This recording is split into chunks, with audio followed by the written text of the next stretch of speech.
Ana Carrasco Conde es profesora de filosofía en la Universidad Complutense de Madrid y especialista en idealismo alemán y en Schelling, uno de sus máximos representantes.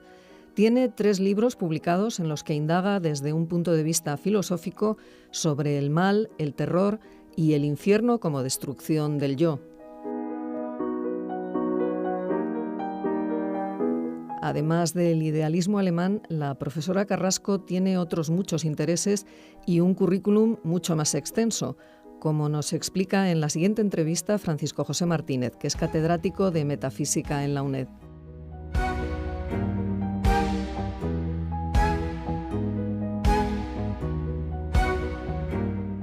Estamos en nuestro programa con la presencia aquí de la profesora de la Facultad de Filosofía de la Universidad Complutense, Ana Carrasco Conde, con el pretexto de la presentación de su último libro, Presencias irreales, simulacros, espectros y construcción de realidades en Plaza y Valdés. Pero vamos a aprovechar en este programa y en el siguiente para hacer una presentación de una parte de su obra que ya es muy amplia, ¿no? A pesar de ser muy joven, pues bueno, ya tiene 3 libros que son tres obras muy importantes y muy interesantes, ¿no? Ana Carrasco ahora es profesora en la Facultad de Filosofía de la Complutense, pero ella estudió en la UAM, tiene una tesis maravillosa de la cual pues ese es el núcleo, digamos, del cual la va desarrollando sobre el problema del mal en Schelling. Y luego además ha trabajado mucho entre Madrid y Alemania, especialmente Múnich, por su dedicación al idealismo alemán y especialmente a Schelling. Es investigadora invitada de la Schelling Commission de la Academia de las Ciencias de Baviera. Ha recibido el Premio Internacional de Investigación Julián Sanz del Río 2012, ¿no?, por los trabajos sobre idealismo alemán. Dirige la revista Kritische Journal 2.0. Y en fin, quiero decir que es una gran especialista fundamentalmente en pensamiento idealista alemán, pero luego a partir de ahí, pues bueno, tiene, como ya veremos en estos programas, pues una gran proyección, ¿no? Y yo creo que además Ana Carrasco pertenece a este grupo de, digamos, que son independientes, pero que tienen un cierto aire de parecido, un aire de familia, una serie de filósofas, es decir, mujeres jóvenes, enormemente preparadas, muy potentes, y que yo lo llamo, aunque es una cosa compleja, en fin, que querríamos explicar un poco, ¿no?, que están como en una posición posfeminista. O sea, no es que no sean feministas, sino que, digamos, que han asumido ya el feminismo, pero que no están, digamos, limitadas al pensamiento puramente feminista, ¿no?, sino que han hecho y hacen filosofía en un sentido como muy libre, muy sin corsés, es decir, se dedican al pensamiento en sí sin ninguna idea así de una especie de militancia o de necesidad de presentarse como feministas, aunque lo sean, ¿no? Entonces yo creo que es muy importante porque no hay una ni dos, sino que hay muchas y hay bastantes, ¿no? Un grupo muy potente, muy jóvenes, entre los 35 y los 40 años, y enormemente potentes a nivel intelectual. Y a mí, además, la dimensión interesante es que casi todas suelen tener, y con eso ya vamos entrando un poco en materia, 2 cosas que a mí me parecen muy importantes. Primero, una apertura de la filosofía a otras cosas, es decir, a la literatura o al arte o al cine o a la ciencia, ¿no? Y luego una dimensión ontológica, es decir, en primer lugar, una filosofía, llamémoslo, impura, es decir, una filosofía autofagocitada, ¿no?, que se dedica solamente a sí misma, ¿no?, completamente metida en sí misma, que se dedica solamente a los autores clásicos y al canon, ¿no?, y que no se atreve a salir, sino que es una filosofía, en el caso concreto de Ana Carrasco, pues muy ligada a la literatura. Ella, como especialista en idealismo alemán, es una tradición en la cual literatura y filosofía están unidas, ¿no?, de Hölderlin hasta Schelling, el propio Hegel, Fichte, en fin, toda esa línea, todos los románticos alemanes. Ahí hay una línea. Y luego, al mismo tiempo, una apertura hacia la literatura, hacia las artes plásticas, hacia el cine, como el arte de nuestra época. Entonces, lo primero que le preguntaría es justamente eso, ¿no? Es decir, ¿qué te parece a ti de esta idea de una filosofía conectada con las ciencias, conectada con las artes, o una filosofía meramente académica, encerrada en sí misma, en el canon de los autores clásicos y limitada a esto? Bueno, en primer lugar, Paco, muchísimas gracias por la invitación a este programa y, por supuesto, por la presentación que has hecho. Casi no me reconozco en lo que decías, ¿no? Bueno, en realidad yo creo que la verdadera, bueno, no sé si verdadera filosofía, pero creo que la filosofía necesita necesariamente volcarse hacia otras disciplinas. La filosofía no es, desde luego, como diría Hegel, hervir coles o simplemente tratar autores clásicos. Es verdad que es importantísimo el conocimiento de ellos y es un primer paso que toda persona que estudia filosofía ha de hacer. Pero la filosofía, en realidad, no puede ser algo cerrado. La filosofía es apertura. La filosofía es creatividad. La filosofía no solamente nos ayuda a entender el mundo o construir realidades, sino a destruirlas, y destruirlas para abrir horizontes nuevos. En esos horizontes tenemos que tener en cuenta las dimensiones de lo humano. Y esas dimensiones de lo humano nos movemos, evidentemente, en manifestaciones artísticas, nos movemos en literatura. Tenemos que apelar también, entonces, a un sentimiento precisamente, ¿no? Cómo la razón se tiene que aunar con aquello que somos también como sensibilidad, con nuestra forma de entender el mundo a través, por ejemplo, de las ciencias o de la física o de la matemática. Y no es algo, en realidad, que sea nuevo. Siempre fue así, hasta fecha relativamente reciente, en el que es verdad que la filosofía se volcó en el estudio del canon. Pero inicialmente, en esa construcción del mundo, destrucción y construcción, se amalgamaban muchas disciplinas, ¿no?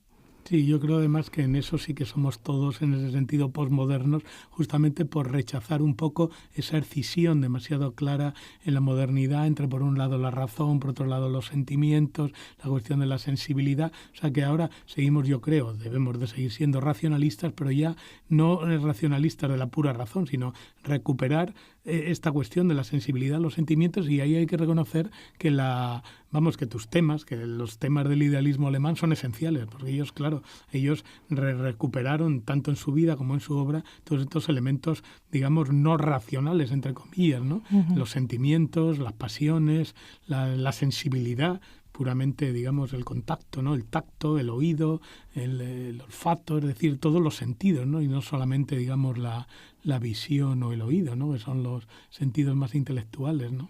La propia vinculación que tenemos con la naturaleza, ¿no? Antes del idealismo alemán, Schiller hablaba de esta acción recíproca que implicaba la relación entre la sensibilidad y la razón. El propio Hölderlin, ¿no? Este poeta, filósofo, que también entendía que el mundo está construido con un lenguaje que implica que la verdadera poesía, la Dichtung, entendida como lenguaje en el sentido amplio, implicaba que la filosofía o el filósofo tiene que ser como el poeta y transformar el mundo poéticamente, plásticamente, ¿no? Y para ello es necesario, evidentemente, esta sensibilidad. Pero también quiero hacer un énfasis en este punto, ¿no?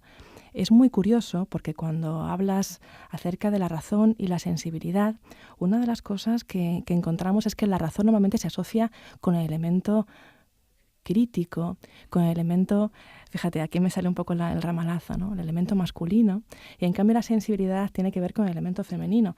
Esto es un tópico, porque ya filósofos, como te comentaba, filósofos literatos, Hölderlin, el propio Schelling, el propio Schiller, vinculan esos dos ámbitos. Y es importante desmontar este tópico, porque lo contrario a la razón no es la sensibilidad. Lo contrario a la razón es la insensibilidad, precisamente, ¿no? La razón, para intentar entender el mundo, de construirlo y volver a montarlo, para abrir ese horizonte, necesita forzosamente vincular esos dos ámbitos. Sí, yo creo que ahí esa es la clave, ¿no? Y justamente en ese sentido la conexión con el idealismo alemán es fabulosa porque nos permite justamente eso, ¿no? Incorporar los dos elementos, ¿no? O recuperar, digamos, los niveles sensibles y sentimentales incluso de la razón, ¿no? No, esto tiene que ver también con que, y otra vez el idealismo alemán, ahí es fundamental, digamos, tu enfoque en concreto, de un enfoque decididamente ontológico, pero al mismo tiempo estético, en este sentido de, por un lado, es ontológico. ¿En qué sentido? En el sentido de ir a la raíz, o sea, de ir, digamos, al fundamento, ¿no? Lo que decimos el famoso Grund, ¿no? El fundamento, el sostén, el sustrato, el sujeto que sujeta todo, ¿no? Pero al mismo tiempo ese fundamento es un fundamento, digamos, sensible, que tiene que ver con la estética, es decir, con la estética en el sentido no solo de teoría del arte, sino también como una teoría de la sensibilidad, ¿no? Y del sentimiento, ¿no? Entonces, ¿cómo conjugas tú esta ontología estética o esta estética ontológica? Hombre, no hay que olvidar que si hay un filósofo que sea la niña de mis ojos, aunque me enfade con él bastante de vez en cuando, es Schelling. Y Schelling, es verdad que la propuesta que él hace está firmemente asentada en el concepto de materia, ¿no? Y aquí también habría que romper ciertos tópicos, ¿no? Lo hemos hablado otras veces, de esa idea de que el idealismo se saca todo de la cabeza, como si no aceptara que existe algo más allá fuera de la propia conciencia. Lo que dice es que la realidad que conocemos es la realidad para nosotros, pero no niega esa realidad ahí fuera. En el sentido de la filosofía de Schelling, evidentemente, alude en este Grund, en este Ungrund, a la propia materialidad. Y es una materialidad que implica que la razón vinculada al pensamiento, y un pensamiento que es actividad, que es acción, y una acción que construye y se dice a sí misma a través del lenguaje. Y este hacerse a través del lenguaje es dar forma, por tanto es estético, es plástico, ¿no? En ese sentido, también se suele olvidar, aunque cada vez menos, que dentro del idealismo evidentemente tenemos a Fichte, ¿no? que es con sus lecturas precisamente del pensamiento kantiano, que entendía que lo primero no es la acción en sí misma o es el pensar, sino es la actividad misma del pensamiento, ¿no? Es ya este verbo en devenir. Pero aparte de Fichte, la otra línea que se cruza es un autor que normalmente se circunscribe dentro de la poesía, pero que es filósofo, ya lo hemos mencionado antes, que es Hölderlin. Y Hölderlin lo que dice es que evidentemente construimos el mundo a través del lenguaje y lo construimos activamente, un lenguaje que no es estático, sino que es movimiento y es transformación continua. También Hölderlin va a hablar de lo aórgico, va a hablar de la materialidad, va a hablar de los entes, ¿no? Va a hablar de cómo la realidad está construida en torno a ese elemento de lo ontológico. Pero evidentemente el lenguaje mismo no es una mera herramienta de la que la razón haya de hacer uso para modificar el mundo o para construir el mundo, sino que la razón plásticamente es ya lenguaje. No es que la razón coja el lenguaje como si fuera un martillo, sino que la razón plásticamente ya es el martillo cuya materialidad es el lenguaje, ¿no? Es ese cincel que nos permite que una materia, que algo compacto, dé forma a esa materia que está ahí fuera, que construye el mundo, ¿no? Sí, y aquí, bueno, ya aunque ya está desde el principio, Schelling. Esa es otra especificidad tuya, porque normalmente nosotros, en mi generación, como íbamos más directamente a Marx, entonces, claro, la línea era clara, era Kant, Hegel, Marx. Es decir, que de los postkantianos, el primer analogado, casi el único, era Hegel. Y luego había dos por ahí, uno Fichte y otro Schelling, que era rarísimo, con 9 sistemas, muy dedicado a la filosofía de la naturaleza, a la religión, a la revelación, a la mitología, o sea, como cosas raras.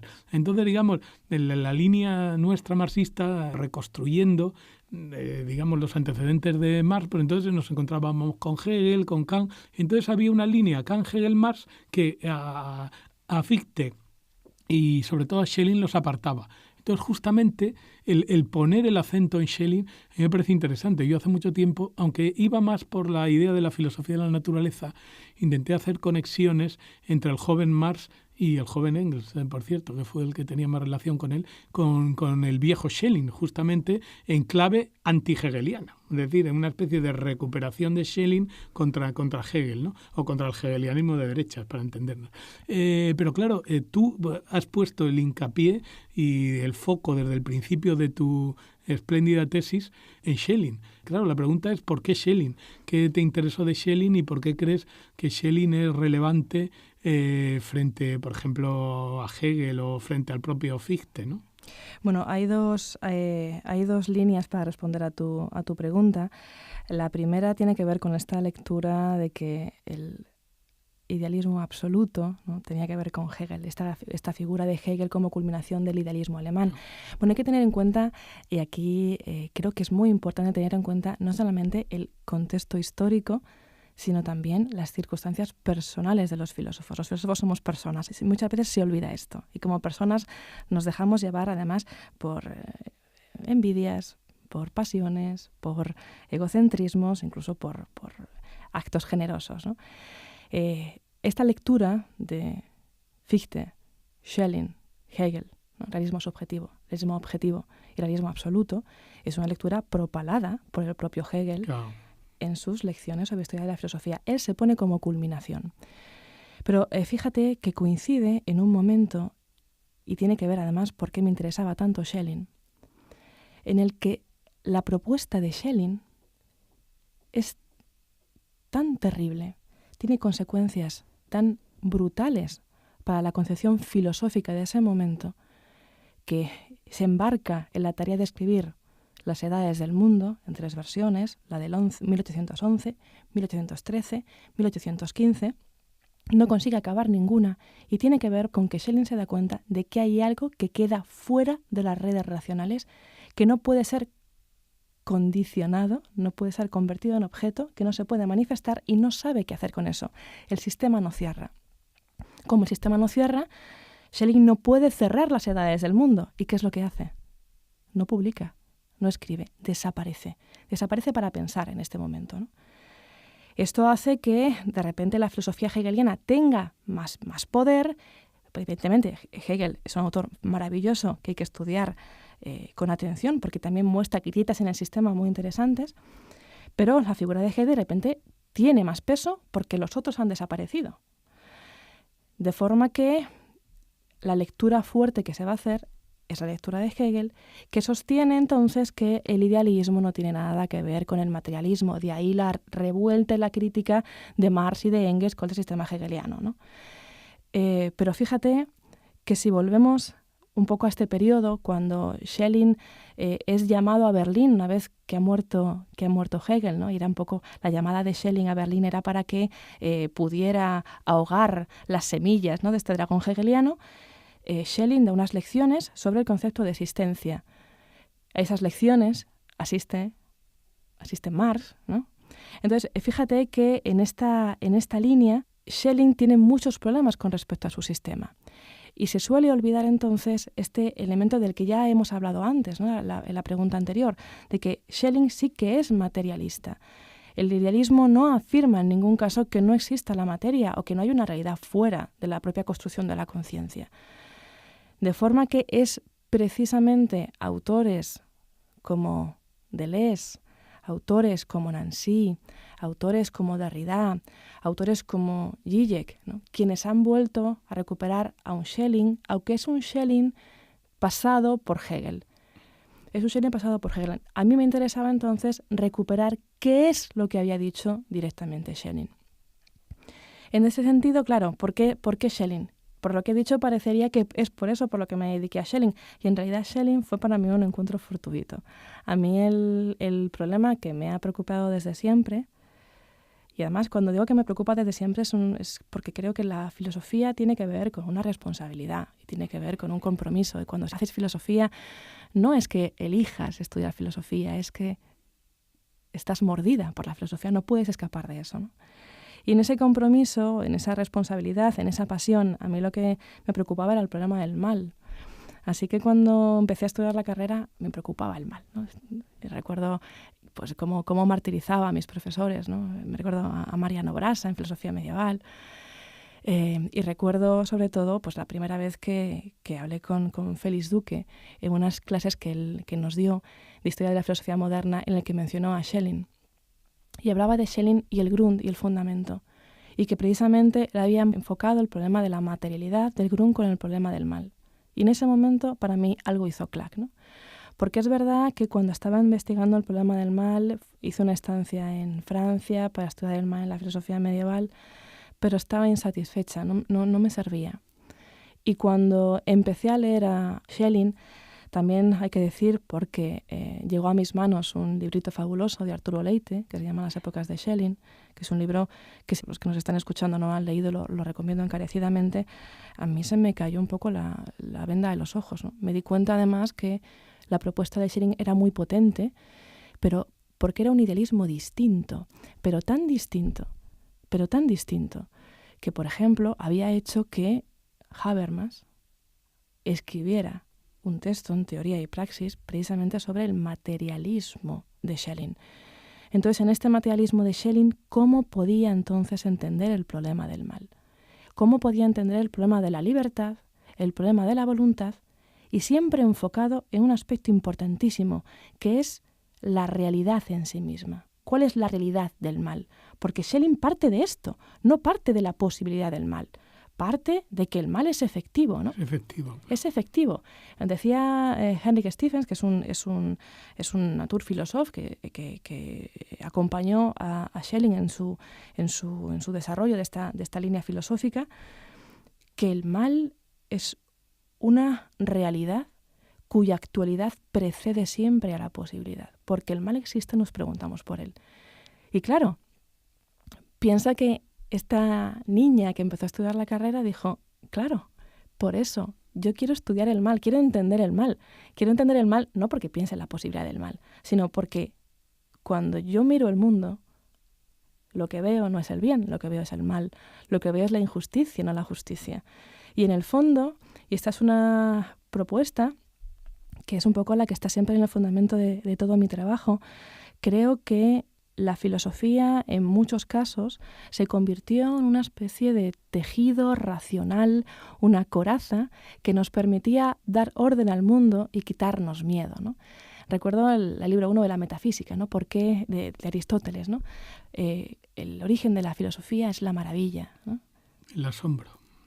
Pero ¿y si el origen de la filosofía es el miedo? Es el espanto. Es que no entiendo algo. Y por ello necesito introducirlo en una red racional que me permita vivir en un mundo que es desapacible.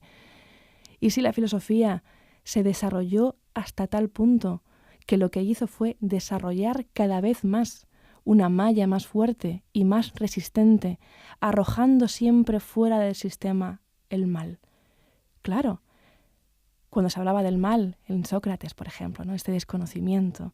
Cuando se habla incluso del propio mal en Agustín de Hipona, que Agustín de Hipona sí que lo sitúa en la libertad, pero no es de suyo, ¿no? El propio Plotino, si nos vamos un poquito antes, como esa antiesencia, siempre se arrojaba fuera.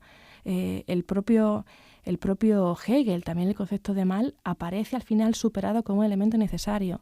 Es Schelling quien de repente lo introduce, vinculado a la razón, lo introduce dentro del sistema. Y es entonces cuando el sistema se desfonda absolutamente.